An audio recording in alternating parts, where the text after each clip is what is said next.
Okay, so the first shaping method I'm going to show is the one I use most often, which is, I would consider non-conventional. You're going to want a bowl. This is actually a bread baking bowl. Some people like to use baskets to do this. I don't, because I don't flip it out of the basket.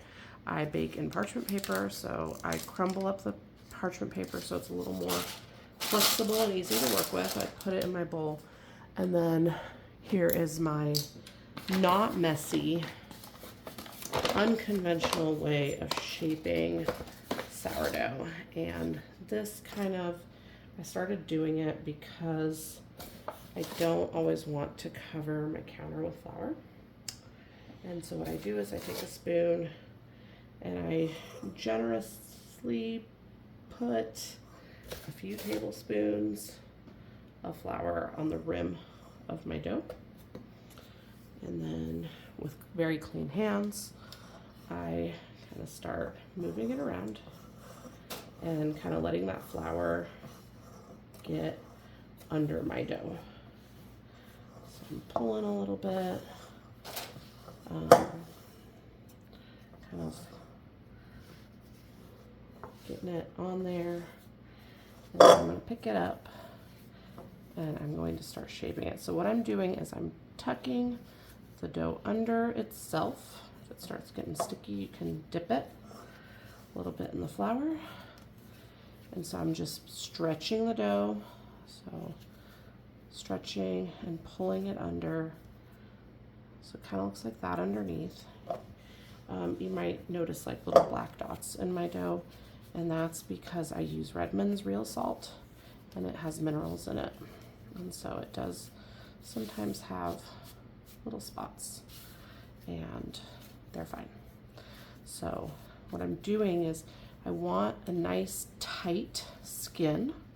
So I'm gonna stretch and pull it. I don't really want these bubbles. Tuck it, tuck it, tuck it. It's getting a little tacky. So I'm gonna tuck until it's this nice tight skin. And then I'm going to plop it. Can you see the bowl on here? In my bowl. I'm gonna sprinkle a little flour on it. Because what I'm gonna do after is I'm gonna loosely cover it with saran wrap.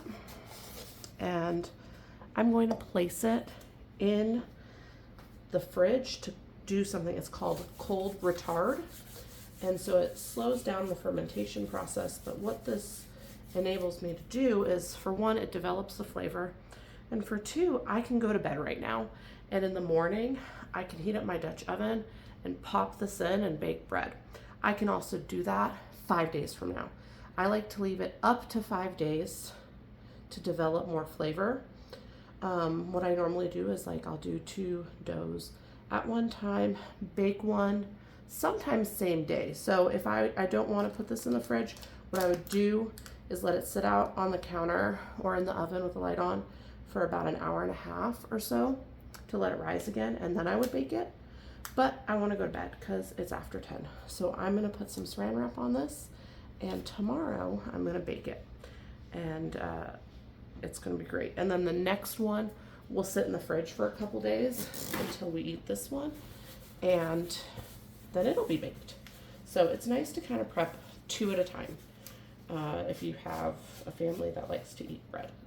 So I will be back with another video of a more traditional way of shaping your dough.